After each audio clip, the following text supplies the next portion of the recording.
Gálatas, no capítulo 2. Nós vamos refletir do verso 11 ao 16. Eu queria ir do 11 ao 21, mas nós não vamos conseguir hoje ir do 11 ao 21. Nós vamos do 11 ao 16. Semana que vem a gente volta do 15 ao 21 para a gente concluir este assunto, até porque já está entrando em outro assunto, né? Nós vimos em Gálatas, lá do primeiro capítulo, do verso 10 ao 24, Paulo tentando consolidar a sua autoridade apostólica, demonstrando o recebimento de uma mensagem divina, demonstrando que ele recebeu o evangelho verdadeiro do próprio Senhor Jesus. E ali ele conta sobre a sua conversão, ele conta sobre o tempo que ele passou separado de 3 anos, sem ter ido a Jerusalém, sem ter tido contato com outros apóstolos, e ele conta do período de 15 dias que ele ficou apenas com Pedro e conheceu Tiago, o irmão do Senhor, o que era insuficiente para que ele viesse a receber uma mensagem para ser pregada, que fosse de origem dos apóstolos, que o fizesse dependente dos outros apóstolos, algo que ele, Paulo, não era. Paulo era tão apóstolo quanto os outros. Aí no capítulo 2, já do verso 1 ao 10, na semana passada, nós vimos o reconhecimento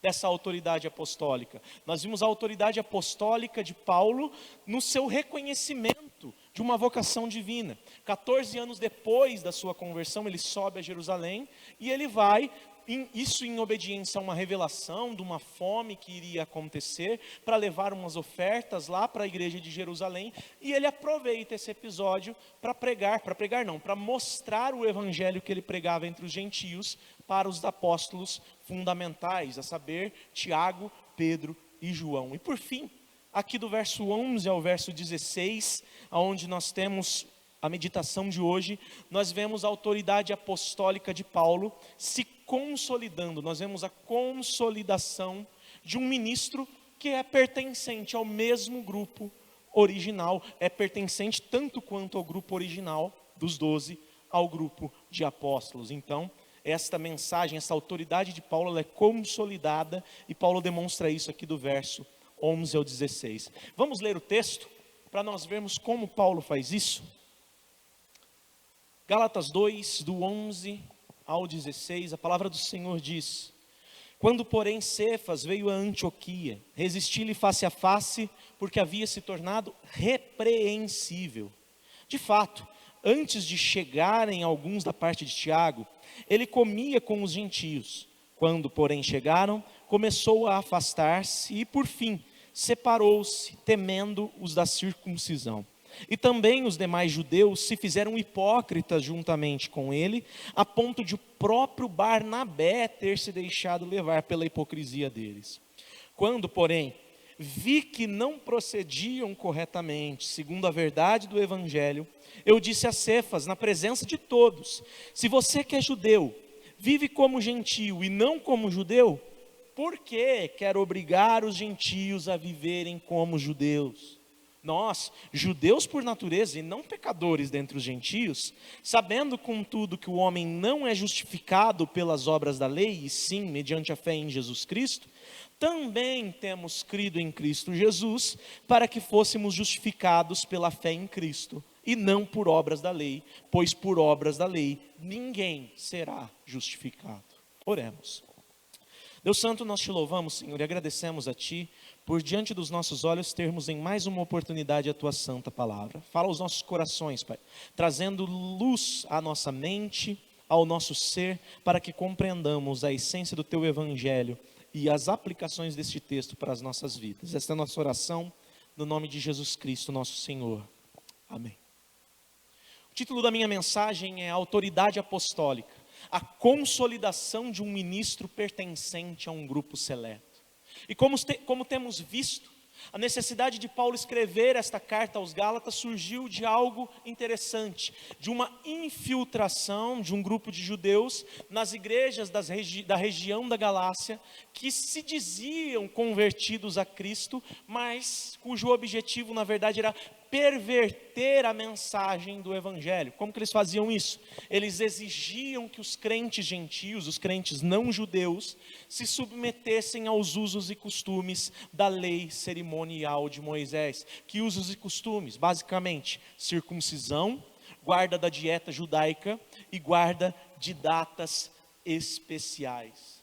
Então, segundo a pregação desses opositores da verdade, a salvação era sim pela graça, era sim mediante a fé em Cristo, mas não só pela graça e não só mediante a fé. Era a graça e mais alguma coisa, fé e mais alguma coisa, mais circuncisão, mais guarda de datas, mais guarda de dieta. Qual era a forma deles agirem? Eles iam até essas comunidades, eles iam até as igrejas dos gentios, geralmente igrejas que eram plantadas por Paulo. Eles se declaravam como enviados dos apóstolos de Jerusalém. Eles diziam que Paulo pregava para eles um evangelho incompleto.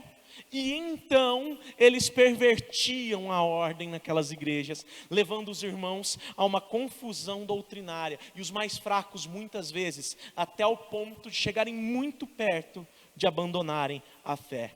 Então, como apóstolo para os gentios, Paulo ele sabia da necessidade que ele tinha de corrigir os rumos daquelas igrejas da Galácia, porque aqueles rumos, eles rapidamente vinham sido tomados e eles estavam se conduzindo para um caminho muito perigoso por causa da ação dos judaizantes. E Paulo tinha consciência de que a única forma eficaz de se combater falsa doutrina, e isso é até hoje, é pregando o verdadeiro evangelho. Só que como os judaizantes tentavam manchar as credenciais de Paulo como apóstolo, Paulo sabia que antes de expor com riqueza de detalhes novamente o evangelho para os Gálatas, era necessário que ele investisse um pouquinho de tempo para provar a legitimidade do seu ministério, da sua apostolicidade, do seu caráter de apóstolo. E Paulo ele faz isso com maestria, sendo que as primeiras palavras da carta já são uma prova ali resumida do seu chamado.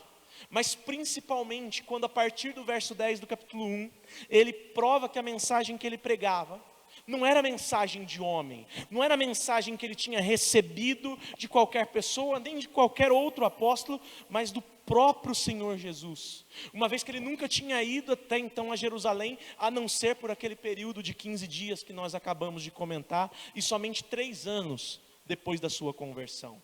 E ali, Paulo mostra a origem do seu apostolado para ficar bem claro que essa origem era a mesma que de Pedro, que de João, que de Tiago, que dos demais apóstolos. A origem era a pessoa de Jesus Cristo por revelação.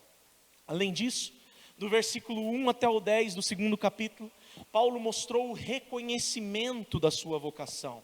Ali numa segunda viagem a Jerusalém, 14 anos após a sua conversão, uma viagem motivada por uma revelação de Deus e não por uma necessidade de reconhecimento, Paulo intencionalmente decide ir e aproveitar aquele momento para apresentar para Tiago, Pedro e João a mensagem que ele e Barnabé pregavam entre os gentios.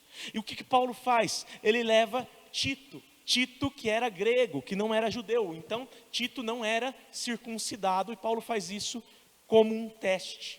Quem queria obrigá-los, então, os apóstolos, reputados como coluna, eles não obrigaram que Tito fosse circuncidado, mas quem queria obrigá-los que eles fossem circuncidados eram judaizantes da mesma linha desses que estavam pervertendo aos Gálatas. E esses não foram ouvidos nem por Paulo, muito menos por Tiago, por Pedro, nem por João.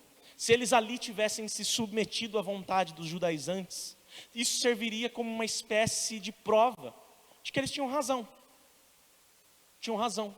Não Paulo, não os demais apóstolos, mas eles, judaizantes, tinham razão.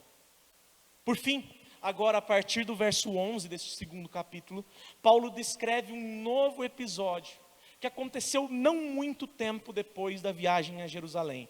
Se trata de uma ida de Pedro a Antioquia da Síria, que se acredita que tenha sido nos tempos relatados lá em Atos do capítulo 15, de 1 a 5. que foi o que motivou o posterior concílio de Jerusalém, que ainda não tinha acontecido no tempo que Paulo escreveu essa carta aos Gálatas. E a grande tônica desse episódio é que Pedro, ao contrário de Paulo, ele se deixou influenciar pelos judaizantes e passou a adotar um comportamento que Paulo chama de repreensível. E isso nós podemos notar já de cara no verso 11. Quando, porém, Cefas veio a Antioquia, resisti-lhe face a face, porque havia se tornado repreensível. O que aconteceu aqui?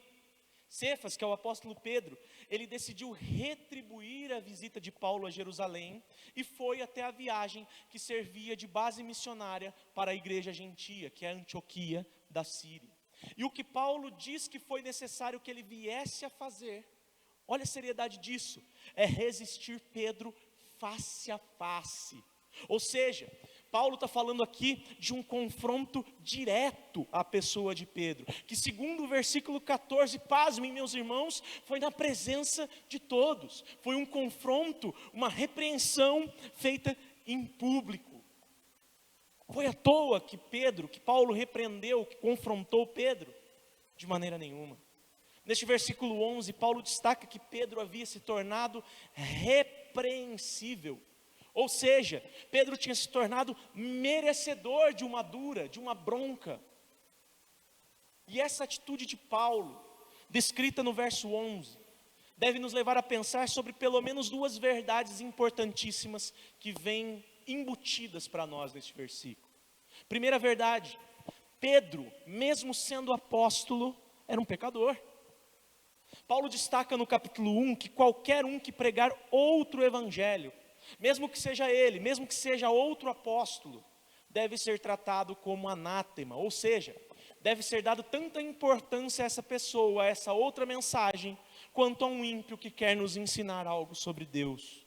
Ou seja, ainda que um apóstolo tivesse como característica a capacidade de receber revelações quanto ao plano de salvação diretamente de Deus, se esse apóstolo viesse a pregar algo em desacordo com aquilo que Deus revelou no princípio, esse apóstolo estava fora do conselho de Deus, não estava em obediência a Deus. E aqui, o que nós temos não é que Pedro pregou o outro evangelho, Pedro não pregou o outro evangelho, mas Pedro se comportou de forma contrária ao verdadeiro evangelho, que era objeto da sua pregação. E se o seu comportamento público era incompatível com aquilo que Paulo chama de verdade do evangelho, então o que acontece é que Pedro precisava ser repreendido de forma coerente com a falta que ele tinha cometido. Porque era importante nesse momento que Paulo deixasse claro aos seus leitores que Pedro era um pecador. Preste atenção, porque um dos argumentos usados pelos judaizantes que estavam ali enchendo a paciência dos Gálatas, para se provarem como autoridade naquelas igrejas gentias, era o fato de que eles eram portadores de uma mensagem dos verdadeiros apóstolos, tratando muitas vezes esses homens do grupo dos 12 como verdadeiros intocáveis, algo que eles nunca foram. Então, fica bem claro que mesmo que Pedro fosse um apóstolo original, ele nunca deixou de ser um homem de carne e osso, um pecador. Segunda verdade que nós observamos, Paulo, mesmo sendo pecador, tinha o direito de repreender a Pedro porque tinha autoridade de apóstolo. Quando nós estamos falando de apóstolos, nós estamos falando sim de crentes comuns, mas de crentes comuns que foram chamados por Jesus para exercer um ministério incomum. Ou seja, um pastor dos dias de hoje, ou até mesmo um pastor daquela época, jamais poderia ser dotado da mesma autoridade que um apóstolo chamado diretamente por Jesus. Portanto, apesar de Pedro ser um crente comum, não era qualquer crente comum que tinha autoridade para chegar nele, para confrontá-lo com a verdade e para repreendê-lo publicamente. Uma vez que os apóstolos eram portadores da palavra de Deus mediante revelação, somente alguém reconhecidamente e igualmente portador da palavra de Deus mediante revelação tinha autoridade para propor um confronto público. Paulo está declarando aqui aos Gálatas que, assim como ele é falho, Pedro também é falho. E assim como ele é apóstolo, Paulo também é apóstolo. Isso já ficou provado anteriormente, quando Tiago, Pedro e João estenderam a Paulo e Barnabé a mão direita da comunhão para irem pregar aos gentios. E fica pregado agora, novamente, quando Paulo repreende Pedro publicamente por causa da sua atitude. Então, o evangelho de Paulo, que é o mesmo evangelho de Pedro, é o único e verdadeiro evangelho. O evangelho da graça, que deveria ser digno de atenção, sim, daqueles irmãos ali da Galácia. Que deve nos levar a pensar sobre duas verdades práticas, ou sobre algumas verdades práticas a respeito da questão deste versículo. Primeira verdade, queridos, preste atenção nisso. Não existem intocáveis. Não existe ninguém intocável. Mesmo cristão, mesmo pastor da igreja, se for pego em flagrante em alguma atitude que não condiz com a verdade do evangelho, ele pode ser sim repreendido por qualquer cristão verdadeiro. Detalhe, aqui nós estamos falando de atitude flagrante. Se for uma informação vinda de terceiro contra qualquer irmão, só se pode dar crédito a ela mediante 2 ou 3 testemunhas. Atitude flagrante não, essa deve ser e pode ser repreendida. Sabe aquela conversa de não toque no ungido do Senhor? Os irmãos já ouviram isso de alguém? Não toca no ungido do Senhor. Querido, presta atenção. Hoje, em 2023, não existem ungidos do Senhor. Existem unicamente servos vivos do único ungido do Senhor, que é Jesus de Nazaré. Só Ele é o ungido do Senhor. Essa conversa de não toque no ungido é argumento ruim de falsos mestres que querem exercer dominação sobre as ovelhas verdadeiras do rebanho do Senhor, de forma semelhante a que aqueles judaizantes faziam. E segunda verdade, não existem mais apóstolos. Existem alguns líderes de alguns movimentos que se dizem evangélicos, que se fazem valer do título de apóstolo. E se esse título ele for usado segundo a raiz da palavra apenas, que significa enviado, ou seja, algum missionário que encabeça um trabalho de plantação de igreja, tudo bem, vá lá, beleza, a gente até pode conversar sobre.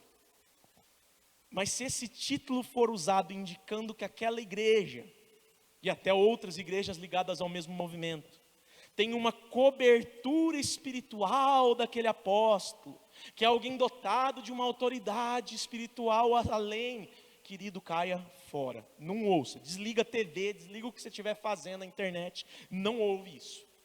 Estamos falando de uma seita e de um falso profeta, não existem mais apóstolos. Portanto, e os irmãos vão me entender, mesmo que esse apóstolo use chapéu, ou mesmo que esse apóstolo diga que o Espírito Santo revelou para ele esse ministério apostólico, apóstolo somente é aquele que viu Jesus pessoalmente depois da sua ressurreição e que foi chamado e enviado em missão pelo próprio Senhor Jesus. Assim, esse título de apóstolo, como alguém dotado da revelação de Deus quanto ao plano de salvação, ele vale basicamente para os 12, para Paulo e ninguém mais, muito menos nos dias de hoje. Portanto, resumindo tudo isso, Paulo como apóstolo, ele se viu no direito de repreender a Pedro, quando ele se tornou merecedor de repreensão. E aqui ele deixa bem claro aos Gálatas que ele tinha esse direito, tanto porque Pedro também era um homem de carne e osso, pecador, quanto porque ele, Paulo, era apóstolo igualmente a Pedro. Agora, a pergunta que precisa ser respondida é quanto ao porquê de Paulo precisar repreender o apóstolo Pedro. E a resposta nós vamos ver nos versículos seguintes. Olha o verso 12 e 13 ao mesmo tempo aqui. De fato, antes de chegarem alguns da parte de Tiago, ele comia com os gentios. Quando, porém, chegaram, começou a afastar-se e, por fim, separou-se temendo-os da circuncisão. E também os demais judeus se fizeram hipócritas juntamente com ele, a ponto de o próprio Barnabé ter se deixado levar pela hipocrisia deles. Veja que aqui nós temos um comportamento inadequado de Pedro, que teve uma série de consequências em cascata. A consequência desse comportamento de Pedro foi uma reação em cascata. Então, primeiro, Pedro está junto de todos, comendo com os gentios. Depois, ele se afasta dos gentios e depois, por fim, ele se separa deles, de uma vez por todas. E aí, no fim de tudo isso, o que acontece? Os judeus lá daquela igreja de Antioquia, e até mesmo Barnabé, que era um companheiro até então inseparável de Paulo, incorrendo no mesmo pecado, eles se separam, se afastam e têm o mesmo comportamento de Pedro, que é chamado de Paulo, que é chamado por Paulo de hipocrisia. Ou seja, Pedro estava sendo hipócrita, e o seu comportamento estava induzindo outros irmãos a se comportarem de uma forma igualmente hipócrita. Agora, a pergunta que fica é, por que Paulo acusa Pedro de ser hipócrita? Os irmãos lembram lá no Sermão do Monte, quando Jesus fala para não darem esmolas, não orarem, nem jejuarem da forma como os hipócritas faziam? Os irmãos lembram disso? Lá em Mateus 6. Então, naquele contexto, Jesus tinha em mente os atores do teatro de rua grego, que sempre estavam em público e viviam atuando diante dos homens. Eles sempre se apresentavam diante dos homens como personagens. Então, quando Paulo trata Pedro como hipócrita, ele estava dizendo que Pedro apresentava naquele momento um comportamento que era diferente daquilo que era a essência dele, daquilo que o coração dele acreditava. Pedro estava se comportando como um ator quanto à própria fé. Como assim? Pedro era judeu, certo? Pedro era judeu.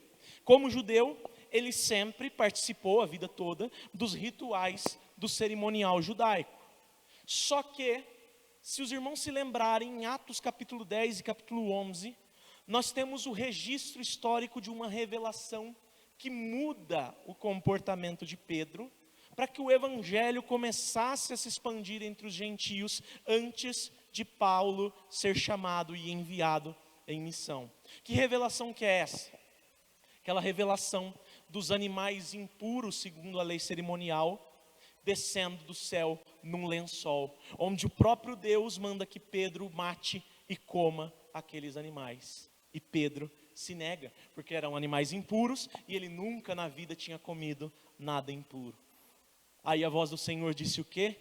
Não trate como impuro aquilo que eu tornei puro, aquilo que eu purifiquei. Ou seja, o significado daquela visão é que depois do sacrifício de Jesus, depois da obra de Cristo na cruz, que ocorreu na plenitude dos tempos, ninguém mais pode se tornar puro por se abster de comer um determinado tipo de comida, e ninguém mais pode se tornar impuro por comer determinado tipo de comida. Ou seja, o Senhor declarou a Pedro que nenhuma lei cerimonial a partir da cruz tinha capacidade de purificar ninguém, somente a fé em Jesus como Senhor e Salvador. E a prova de que Pedro levou essa revelação a sério aqui em Gálatas, quando nós temos relatado a sua visita à Antioquia da Síria, é que Pedro estava comendo com os gentios. E quando o texto de Paulo diz aqui que Pedro comia com os gentios, ele não quer dizer simplesmente que Pedro comia na presença dos gentios, mas Pedro comia a comida dos gentios. Ou seja, ali é provável que tivesse um torresmo, que tivesse um belo de um pernil de porco assado, talvez um bagre ensopado, não sei. Coisas que segundo a lei cerimonial eram consideradas impuras, mas que não tinham mais qualquer significado após a vinda de Cristo, principalmente para os gentios. Aquelas proibições, elas nada mais eram do que uma sombra imperfeita, que apontavam para aquele que é perfeito, que apontavam para Cristo, que viria fazer puros homens de toda a raça e de uma vez por todas. E Pedro comia todas aquelas iguarias, porque ele entendia que um homem, e qualquer homem, somente poderia se tornar puro ou justo, segundo as palavras de Paulo mais adiante, mediante a fé em Jesus Cristo como Senhor e Salvador. Pedro cria no mesmo evangelho que Paulo. Pedro pregava o mesmo evangelho que Paulo. Pedro tinha as mesmas atitudes de Paulo no tocante à lei. Pedro comia da mesma comida que os gentios. Mas aconteceu que quando chegaram alguns da parte de Tiago, que talvez não conhecessem o contexto daquela plantação de igreja ali na comunidade gentia, esses homens trouxeram uma orientação quanto à pureza dos irmãos judeus. E aconteceu que Pedro se deixou levar por eles. Primeiro deixando de comer o que eles comiam, se separando dos gentios, e depois separando-se fisicamente deles e deixando de comer junto, afastando de vez, como o texto revela. Paulo diz que Pedro temeu os da circuncisão no versículo 12. Ou seja, Pedro deu uma brecha para que os judaizantes que se infiltravam nas igrejas gentias viessem a se valer da sua atitude para perverter a fé dos irmãos gentios. Diferentemente de Paulo, que no versículo 5 deste capítulo, ele se mostra inflexível, não se submetendo a falsos irmãos em qualquer instante. Pedro se sentiu acanhado e recuou na sua postura de liberdade cristã, talvez com medo do que pudesse acontecer com ele. De forma muito semelhante até quando ele negou Jesus 3 vezes diante de uma criada, quando o Senhor estava para ser entregue à morte. Pedro estava negando aquilo que ele mesmo acreditava de todo o coração com as suas atitudes. E a gravidade da atitude de Pedro se revela principalmente quando os demais judeus que se reuniam na igreja de Antioquia e até mesmo Barnabé passaram a compartilhar da mesma atitude. O que poderia ali gerar uma divisão sem precedentes numa igreja que até então era modelo na comunidade gentia, que era uma igreja missionária, uma igreja que mandava irmãos para organizar e plantar outras igrejas. Que nos deve levar a pensar sobre algo muito sério.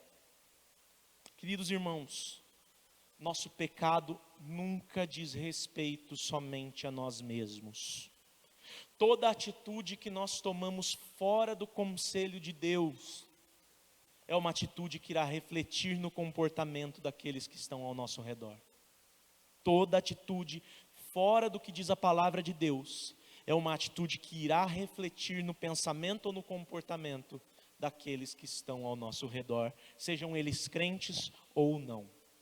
Por exemplo, se nós vamos a um churrasco de família e postamos uma foto perto de bebida alcoólica, mesmo que a gente não beba, pode ser que os irmãos mais fracos, vendo aquilo, eles achem que está tudo bem beber, que está tudo bem frequentar qualquer lugar, que está tudo certo, que pode qualquer coisa, de qualquer jeito.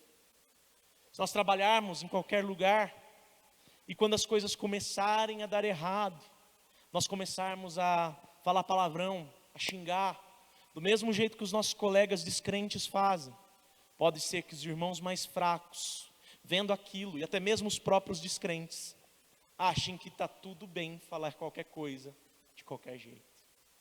Outro exemplo, se somos crentes, e por vezes temos filhos que são inclinados a ter atitudes de rebeldia, e aí nós começamos a faltar no culto um dia para tirar um lazer, outro dia a gente falta porque a gente está muito cansado, outro dia porque tem um jogo de futebol na TV, ou porque tem um filme que a gente quer assistir. Esse filho com tendência à rebeldia vai se rebelar de vez, porque está claro nas suas atitudes que o culto não é a parte principal da sua semana. Meus irmãos, nós precisamos urgentemente aprender a vigiar e fazer isso constantemente. Nós precisamos analisar a nós mesmos para ver se nós não temos cometido pecados e ofendido a Deus com esses pecados. Mas além disso, nós precisamos aprender a vigiar, porque os nossos pecados têm a capacidade de levar outros irmãos a também pecarem contra Deus. Nós somos sal da terra, nós somos luz do mundo. E Jesus não diz que nós seremos sal da terra, nem que nós seremos luz do mundo. Jesus diz que nós somos. Agora, Jesus também diz que nós podemos ser sal ruim ou luz colocada num lugar errado. E é quanto a isso, queridos, que nós devemos prestar atenção. Nós precisamos estar atentos a nós mesmos para não ofender a Deus em primeiro lugar, mas também, e não menos importante, para não fazer com que pessoas ao nosso redor também venham a pecar. Resumindo, Paulo confronta Pedro porque ele se deixou levar pelos judeus enviados por Tiago, levando outros judeus lá da Antioquia e até mesmo Barnabé a terem o mesmo comportamento, podendo gerar mais uma brecha para que os judaizantes viessem e falassem: tá vendo como a gente tinha razão? Tá vendo como aquele papo de que é só pela graça, é um papo só para fazer o crente viver em pecado? Tá vendo como precisa da lei também? E é justamente isso que Paulo queria evitar a qualquer custo que acontecesse em Antioquia, assim como ele também não queria que acontecesse ali nas igrejas da Galácia. Por isso, tendo em mente todas essas questões, Paulo confronta Pedro de forma dura e pública, conforme nós vemos no verso 14. Quando, porém, vi que não procediam corretamente, segundo a verdade do Evangelho, eu disse a Cefas na presença de todos: se você, que é judeu, vive como gentio e não como judeu, por que quer obrigar aos gentios a viverem como judeus? Vejamos alguns aspectos importantes deste versículo. Primeiro aspecto, Paulo estava atento a tudo o que acontecia. Paulo poderia estar envolvido no momento de comunhão, Paulo poderia estar envolvido ou distraído com um bom ambiente, mas não. O texto diz que Paulo viu que havia um comportamento estranho. Tendo em mente que esse afastamento de Pedro, Barnabé e dos demais judeus era muito mais segundo a comida do que a presença deles, nós precisamos entender que o pecado de Pedro, apesar de ser público, era um pecado discreto. Não era um pecado escandaloso, era um pecado discreto. Então, como Paulo estava atento a tudo o que acontecia, ele percebeu que algo de inadequado estava acontecendo. E como líder, ele precisava intervir porque era algo grave. Se ele não tivesse atenção, a atitude de Pedro poderia até passar despercebida. Só que as consequências daquelas atitudes poderiam ser desastrosas num futuro não muito distante. Que deve nos levar também a pensar sobre algo. Será que eu estou atento a tudo que acontece na minha igreja? Será que eu tenho visto os irmãos que sofrem e eu tenho buscado sofrer com eles? Será que eu tenho notado quem talvez não esteja bem emocionalmente ou até mesmo espiritualmente? Será que eu tenho cuidado das coisas que eu falo ou da forma que eu falo quando eu estou perto de irmãos mais fracos? Será que eu tenho cuidado quando estou do lado de algum visitante da igreja, principalmente quando esse visitante ainda é um descrente? Às vezes nós temos alguma pessoa que vem à nossa igreja pela primeira vez, mas a nossa primeira reação é chegar para o pastor ou para o irmão que está do lado e perguntar: nossa, o que fulano está fazendo aqui? Ou às vezes alguém vem nos visitar, nós não conhecemos sequer a pessoa direito, e já deixamos escancarado na frente dela o radicalismo da nossa opinião política ou opinião sobre qualquer outro assunto. E às vezes a pessoa não está preparada para isso. Ou às vezes vem alguém que nós não conhecemos na cidade, que talvez esteja novo aqui na cidade, que esteja buscando uma igreja para ter acolhida. Nós ficamos reparando que essa pessoa fala estranho, se veste ou se porta de forma estranha, no lugar de tentar incluir essa pessoa e fazer com que ela se sinta bem-vinda. São só exemplos. Às vezes nós chegamos até o pastor com boas intenções, damos opinião a respeito de algo que deve ser mudado, que deve ser assim assado, que deve ser uma oração no grupo assim assado, em público assim assado, que deve pregar assim assado no culto. Mas sequer nós nos lembramos de perceber que muitas vezes o pastor está fazendo algo de tal forma, sob uma direção de Deus, mediante oração, tendo em vista algum ponto que talvez você possa não ter vista sobre a igreja, ou ao contrário também, às vezes o pastor está falando algo errado, e a gente fica quieto porque a gente não quer incomodar, achando que ele é o pastor, ele tem a obrigação de saber tudo, mas não tem. Meus irmãos, a postura de Paulo aqui é uma mensagem claríssima a cada um de nós. Mantenhamos nossos olhos abertos, porque tudo que acontece no ambiente da igreja acontece tendo por trás algum movimento de ordem espiritual. Ações da carne, muitas vezes, elas são ações influenciadas espiritualmente e nos levam a pecar, muitas vezes prejudicando o crescimento da igreja.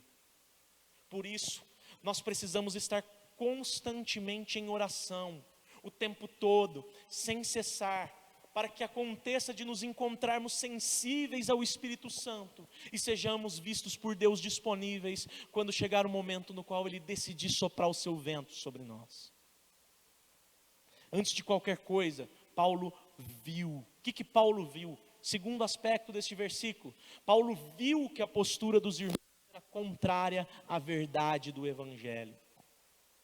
Se Deus salva aqueles que reconhecem que Jesus foi enviado pelo Pai para morrer em nosso lugar, perdoando nossos pecados e libertando da escravidão dos preceitos do mundo, e todos esses sem fazer acepção de pessoa, então Deus não pode aprovar a ideia de que se eu sou um judeu, eu sou especial e devo ter uma conduta separada daquele que Deus salvou e que não é judeu.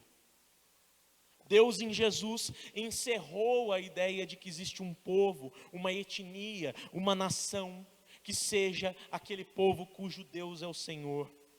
Deus em Jesus encerrou tudo isso. As promessas materiais de Deus a Israel, elas são cumpridas espiritualmente na igreja, por meio da obra de Cristo na cruz. Portanto, numa igreja cristã, qualquer atitude que possa insinuar que exista certa superioridade de um grupo de crentes sobre o outro, é uma postura contrária à verdade do Evangelho. E a verdade do Evangelho declara que Deus decidiu, por sua livre graça, reunir todos os crentes de todos os tempos, de todos os povos a si próprio, por meio da obra vicária de Cristo, por quem somos feitos justos segundo a justiça de Cristo, não segundo a nossa justiça. Que talvez nos deva levar a pensar sobre algo, pensar sobre tudo que nós aprendemos todos estes anos dentro de igreja. E às vezes nós aprendemos errado e continuamos pensando errado, e às vezes nem por nossa culpa, mas por culpa de terem nos ensinado errado e não terem nos ensinado da forma correta. Queridos, às vezes indo em algumas igrejas fora, ou até em algumas reuniões participando de outras igrejas, seja aqui, seja em outros lugares, eu já propus a irmãos a seguinte pergunta: quem você acha que é a pessoa mais importante da igreja? Alguns já disseram que todos são importantes, outros disseram não, os membros são as pessoas mais importantes, outros os jovens, crianças. Alguns poucos dizem que o pastor é a pessoa mais importante da igreja, mas todos estão errados. A igreja tem uma pessoa mais importante, só uma: Jesus. Jesus é o cabeça da igreja. Jesus é o caminho, a verdade e a vida. Jesus é a pedra angular na qual a igreja está fundamentada. Se nós somos igreja porque Deus nos reuniu graciosamente para ser igreja mediante uma compatibilidade de fé.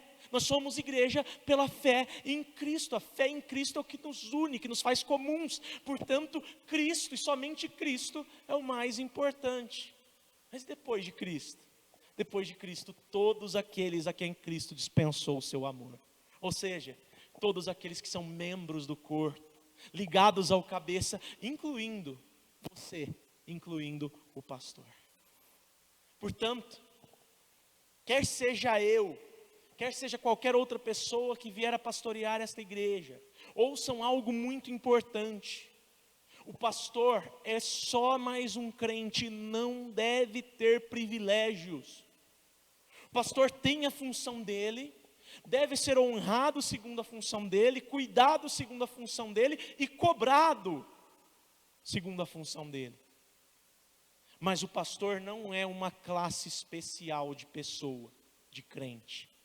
Portanto, quer seja eu, quer seja qualquer outro pastor desta igreja, nunca aceitem que um pastor exija qualquer privilégio perante os irmãos. Isso seria, conforme a linguagem de Paulo, uma postura contrária à verdade do Evangelho. Terceiro aspecto, Paulo repreendeu em público a Pedro. E às vezes nós podemos nos perguntar assim: Mas isso não seria constranger o irmão que foi pego em pecado? E queridos, a resposta é não. Não, porque em primeiro lugar, o pecado em si já deveria ser algo que leva o crente a um constrangimento. Não, porque em segundo lugar, o pecado de Pedro foi cometido na esfera pública. Pior, na esfera pública diante de toda a igreja. E terceiro, porque era um apóstolo pecando. Se Paulo pensa na reputação de Pedro aqui nesse momento, e ele decide tratar o pecado de Pedro em particular, as consequências para aquela igreja de Antioquia poderiam ser desastrosas. Como o pecado aconteceu ali, na frente de todo mundo, o que Paulo faz é promover a correção ali, cortar o mal pela raiz, na frente de todo mundo. Só que o que nós precisamos observar é que essa repreensão de Paulo a Pedro não é uma repreensão jogada ao vento. Ela tem argumentos bíblicos. Ela não é do próprio achismo de Paulo. Ela tem os argumentos. Paulo, que era judeu, dirige a sua palavra a Pedro, que também era judeu, confrontando o modo de viver de Pedro. E segundo Paulo, Pedro já vivia como gentio e não como judeu. Então, não tinha motivo que fosse justificado para que Pedro quisesse fazer com que os irmãos gentios se voltassem para os hábitos descritos na lei cerimonial que se encerrou em Cristo. Portanto, quando Pedro para de comer a mesma comida que ele já estava comendo com os gentios, ele estava com as suas atitudes fazendo uma pregação contraditória ao evangelho verdadeiro que ele pregava com as suas palavras. E o evangelho verdadeiro declara que um homem somente pode ser considerado puro diante de Deus, ou justo, segundo a linguagem de Paulo, se ele vier a se render a Jesus como Senhor e Salvador pela fé. E é justamente isso que Paulo continua explicando para Pedro nos versículos seguintes. Tomemos o versículo 15 e 16.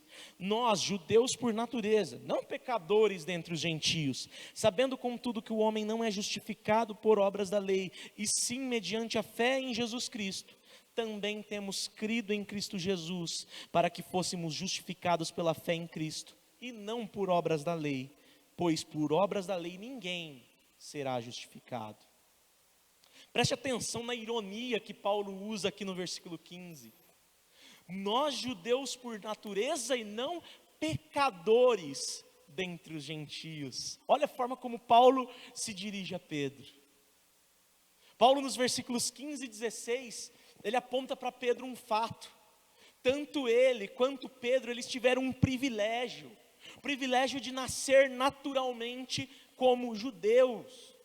Ou seja, desde antes de eles terem um encontro com Jesus, eles já tinham conhecimento de que havia um só Deus. Bem ou mal, eles viviam sujeitos à lei de Deus. Tanto Pedro quanto Paulo tinham conhecimento pelas Escrituras, que chegaria um tempo em que Deus enviaria o seu ungido para salvar o povo. Ou seja, intelectualmente, como judeus e não como pecadores dentre os gentios, eles tinham muitas vantagens das quais, sem Cristo, eles podiam até se vangloriar, mas não se vangloriavam. Por que não? Porque eles, Pedro e Paulo, como judeus, conhecendo as Escrituras do Antigo Testamento, sabiam que essa Escritura já declarava com todas as letras que nenhum ser humano pode, em hipótese alguma, ser achado justo diante de Deus pelas obras da lei. Até porque Deus fala por meio de Abacuque no Antigo Testamento que o seu justo viverá pela fé, não pela lei. Antigo Testamento. Que fé? Fé que Deus enviaria o Salvador. Agora, além disso, Pedro e Paulo, sendo judeus e tendo sido alcançados posteriormente pela graça de Deus em Jesus Cristo, eles passam a entender que a justiça de Deus se manifestou naquele homem que os chamou, o Deus Filho, que é Jesus Cristo. Por isso, Paulo declara a Pedro que também eles, Pedro e Paulo, têm crido em Jesus como Cristo, para que eles fossem declarados justos por Deus mediante sua fé e não mediante as obras. Porque eles, como judeus, sabiam que nenhum homem poderia ser declarado justo por aquilo que faz. E aqui Paulo faz uma paráfrase daquilo que o salmista diz no versículo 2 do Salmo 143. Ninguém pode ser justificado pelas obras da lei. Semana que vem nós teremos oportunidade de nos aprofundarmos nas palavras que Paulo dirigiu a Pedro, que representa o princípio da sua exposição da verdadeira natureza do Evangelho aos Gálatas, visando uma correção na rota que eles tinham tomado. Mas por ora, é importante que nós tenhamos em mente que Paulo, o apóstolo dos gentios, que pregava o Evangelho da graça, o verdadeiro Evangelho, que declara que um homem e qualquer homem só pode ser declarado como justo diante de Deus pela fé em Cristo, justamente por pregar o verdadeiro Evangelho e por ter recebido esse Evangelho de Jesus.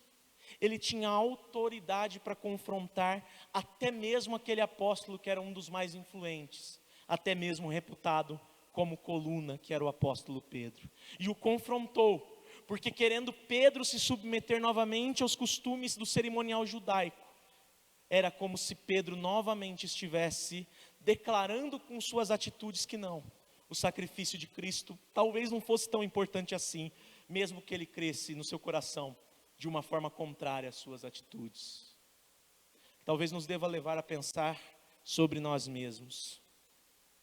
Será que neste tempo todo na igreja, nós temos sido verdadeiramente crentes ou nós somos só religiosos? Será que nós já confiamos totalmente em Jesus, que pagou um alto preço pela nossa salvação? Ou nós estamos querendo comprar o favor de Deus usando coisas muito baratas como moeda de troca? Às vezes é muito fácil a gente querer usar o nosso tempo de oração como moeda de troca. É muito fácil nós querermos usar o fato de nós sermos membros de uma igreja bíblica, histórica, como moeda de troca. Às vezes é muito fácil nós querermos usar o fato de nós termos parado de beber, de fumar, de frequentar certos lugares ou de ter parado de ouvir determinado tipo de música como moeda de troca. Mas nada disso tem valor nenhum para comprar o favor de Deus. Meus irmãos, o favor de Deus não pode ser comprado. Sabe por quê? Porque Deus já comprou as nossas vidas com o seu favor. A única coisa que nós podemos fazer é nos rendermos a esse Deus maravilhoso, depositando cada milímetro da nossa confiança naquilo que Jesus fez por nós. Porque, queridos, e isso eu falo por mim, não por vocês, falo por mim, eu não tenho nada que presta que possa oferecer a Deus, e por mim eu falo, eu mereço o inferno, mas graças a Deus que enviou Jesus para morrer no meu lugar, e nele, somente nele, está a minha confiança e a certeza de que eu vou para o céu. Você tem certeza da sua salvação? Se Deus te chamar hoje pela morte, você tem certeza de que quando você abrir seus olhos, você estará por toda a eternidade na presença do Deus vivo? Se Jesus voltar hoje, você tem certeza, você tem convicção, você tem pelo menos a esperança de que você irá com Ele nas nuvens, recebendo o seu corpo glorificado, para passar a eternidade junto dEle. Tanto Paulo quanto Pedro tinham essa certeza. Certeza essa que deve ser a certeza de todos os crentes. Certeza essa que vem da fé em Jesus Cristo como Senhor e Salvador, não das nossas atitudes. Os judaizantes estavam querendo fazer com que os gálatas confiassem em si próprios para a sua salvação. Assim como eles quiseram promover esse tipo de agitação anteriormente, nesse episódio que Paulo relata aqui na igreja de Antioquia. Mas Paulo, como servo de Deus, fiel e atento, imediatamente ele fez uma intervenção, sabendo que qualquer confiança de um homem em seus próprios méritos para a sua salvação é uma confiança tola, uma vez que a Bíblia toda declara que maldito é o homem que confia no homem, não no homem próximo, mas em si próprio. Maldito é o homem que confia em si próprio, que confia em si próprio como homem. que possamos confiar na mensagem que Jesus deixou aos 12 apóstolos, como o apóstolo Paulo, que aqui dá a sua última cartada, provando a legitimidade do seu ministério aos Gálatas, para poder novamente voltar a expor a natureza do seu evangelho, fazendo com que aqueles homens, de uma vez por todas, abandonassem a loucura de pensar sequer em confiar em obras de homem para ser salvos. Que possamos nós abandonar a loucura de acharmos que podemos fazer qualquer coisa para sermos salvos. Que confiemos em Cristo, queridos, somente em Cristo. Caminhando para o final, pensemos em alguns desafios que podemos extrair deste texto para colocarmos em prática no nosso dia a dia. Primeiro desafio: busque viver segundo aquilo que prega, para não se fazer hipócrita. Busque viver segundo aquilo que prega, para não se fazer hipócrita. Por isso, querido, nós não pregamos a um descrente que ele precisa parar de beber para ser salvo. Nós não pregamos a um descrente que ele precisa parar de ir em determinado lugar para ser salvo. Nós não pregamos a um descrente que ele precisa parar de ouvir um tipo de música para ser salvo. Nós pregamos ao descrente que ele é um pecador, e a única esperança de salvação dele é confiar na obra de Jesus na cruz do Calvário. Nós pregamos o Evangelho. Quando nós pregamos o Evangelho, nós não nos fazemos hipócritas, a não ser que nós venhamos a querer que o próximo venha ter o mesmo comportamento que nós, como crentes em Cristo. Quem prega o Evangelho verdadeiramente não se faz hipócrita. Portanto, querido, busque viver pregando o Evangelho e segundo o Evangelho. Busque viver segundo aquilo que prega, para não se fazer hipócrita. Segundo desafio: ande sempre atento ao que acontece à sua volta, principalmente na igreja. Queridos, pessoas são carentes da misericórdia de Deus. Pessoas são carentes do Evangelho. Às vezes pessoas são carentes de um abraço. Pessoas têm necessidades. Pessoas têm sentimentos.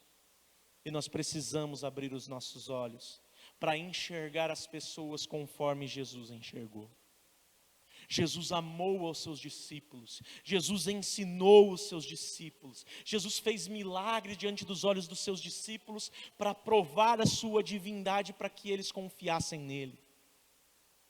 Mas Jesus também se compadeceu das multidões, Jesus alimentou as multidões, Jesus expulsou demônios das multidões, Jesus curou indivíduos das multidões, indivíduos que talvez nunca se renderam a Ele como Cristo. Nós precisamos aprender a estar atentos, meus irmãos. Se o momento é um momento de igreja vazia, nós precisamos entender o que a igreja vazia quer dizer. Se o momento é um momento de apostasia no mundo, nós precisamos entender o que esse momento de apostasia quer dizer. Ande sempre atento ao que acontece à sua volta, principalmente na igreja. Terceiro e último desafio: confie somente em Cristo para a sua salvação, porque você é um pecador. Não é na igreja que você frequenta que você deve confiar. Não é nesse pastorzinho que está pregando para você que você deve confiar. Você deve confiar naquele que morreu no seu lugar e que ressuscitou ao terceiro dia para que você tivesse vida. Cristo é a nossa esperança, Cristo é a nossa confiança. E Paulo deixa bem claro aqui a Pedro: eles, sendo judeus, abriram mão do privilégio que eles tiveram de nascer no povo da antiga aliança, para fazer parte da nova aliança, mediante a fé em Jesus Cristo. Quando nós achamos que precisamos de uma santa para interceder por nós junto a Deus, na verdade nós estamos vivendo na antiga aliança. Quando nós achamos que nós precisamos de um guia, um orixá, ou qualquer outra coisa do tipo, para conhecer os mistérios de Deus, nós estamos confiando na antiga aliança. Quando nós ficamos até mesmo sendo evangélicos, declarando evangélicos, procurando revelações, profecias, e eis que te digo, nós estamos ligados à antiga aliança. Quando a gente vive por um mudar de roupa, por um mudar de alimentação, isso é a antiga aliança. Nós nunca nos tornaremos dignos da salvação em Cristo, nunca. Mas, porque nós somos salvos em Cristo e confiamos em Cristo, nós o obedecemos, nós nos esforçamos, porque Ele é digno da nossa obediência. Nós nunca seremos dignos da presença dEle, mas Ele é digno da nossa obediência. Portanto, querido, confie somente em Cristo para a sua salvação, porque você é um pecador. Para concluir a mensagem de hoje, quero mais uma vez convidar os irmãos a refletirem internamente.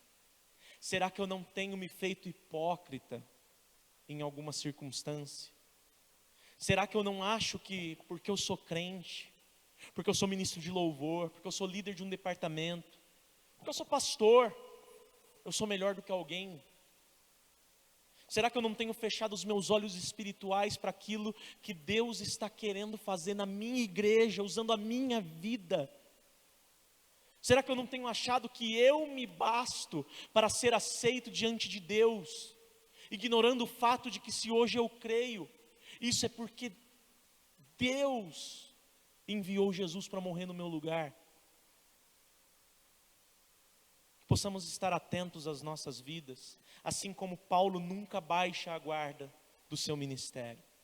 Paulo sabia de onde vinha, Paulo sabia de onde Deus o tinha tirado, Pedro sabia quem ele era e quem ele se tornou.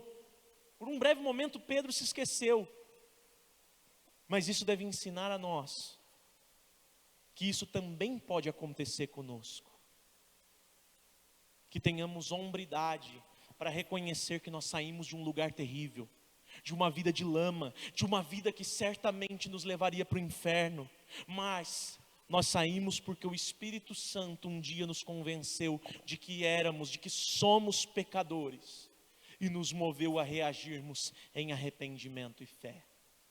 Que possamos ter a certeza da nossa salvação, não somente porque cremos, mas principalmente porque Jesus satisfez cada uma das nossas necessidades diante de Deus, quando morreu no nosso lugar e ressuscitou ao terceiro dia, vencendo a morte e declarando a sua própria justiça sobre cada um de nós.